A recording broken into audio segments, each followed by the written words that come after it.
Hi, I'm Matt Van Acker. I have the honor of serving as the director of the Michigan State Capitol Tour Education and Information Service. I also have the distinct pleasure of serving as a curator of Save the Flags, which is the state of Michigan's project to properly conserve, preserve, research, and display an incredible collection of 240 battle flags that were carried by our Michigan soldiers in the Civil War, the Spanish-American War, and World War I. Save the Flags very recently was made the beneficiary of this beautiful, beautiful flag that was donated to us.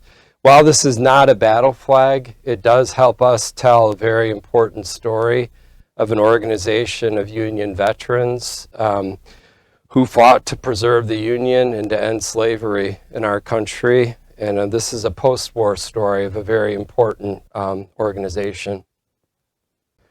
The Grand Army of the Republic, the G.A.R., was a fraternal organization composed of veterans of the Union Army, United States Army, the Union Navy, Marines, and the U.S. Revenue Cutter Service, who served in the American Civil War. It was founded in 1866 in Springfield, Illinois, just 1 year after the end of the war, and grew to include hundreds of posts, which were local community units across the nation, predominantly in the north, but also a few in the south and the west. The G.A.R. was incredibly influential in advocating for veterans' benefits and had enormous power as a lobbying force in local, state, and national politics, in large part due to its vast membership.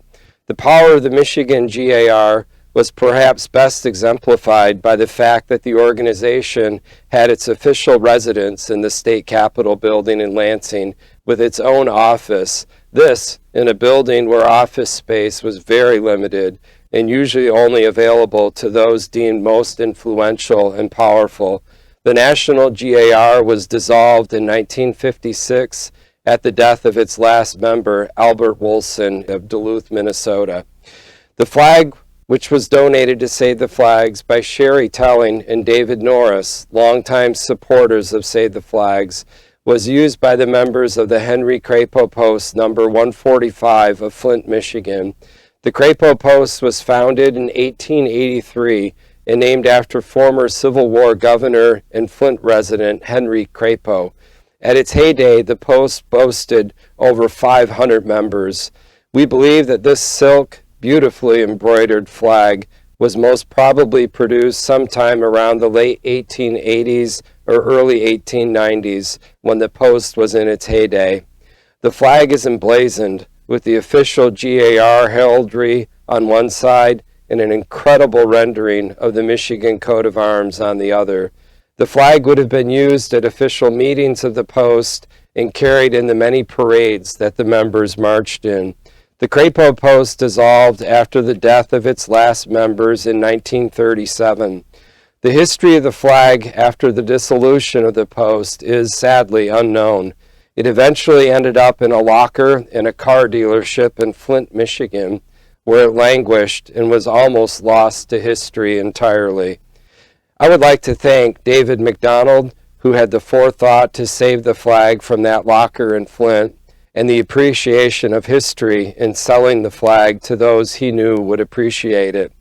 My eternal thanks to my Flint friends, David Norris, who brought the flag to the attention of Sherry Telling, who very generously purchased and then made the decision to donate the flag to the state's collection. Thanks also go to David Wallace of the current Governor Crapo Camp number 145, Sons of Union Veterans of the Civil War, and to Dawn Bastian and Carol Powers of the Governor Crapo Corps number 23, Women's Relief Corps, for their help in authenticating the flag and in providing the needed historical background of the original Crapo Post and its auxiliary Women's Relief Corps. Thanks also goes to Keith Harrison of the Grand Army of the Republic Museum in Eaton Rapids, Michigan, and to May Euler, Cambray Sampson, and the other staff and educators of the Tour Guide and Information Service. The story of this flag and its donation to Save the Flags and its history is really a story in my mind, of the stars aligning. It's a story of good people coming together in the common cause of preserving Michigan and Civil War history. It's a story of old and new friends coming together and recognizing the importance of saving this flag and working not only to preserve this banner, but to also preserve the memory of the brave Michigan boys in blue and their families who sacrificed so much so that we might live in a nation united and free. To see more video and content, please visit our Michigan State Capitol Facebook page. Thank you so much for watching.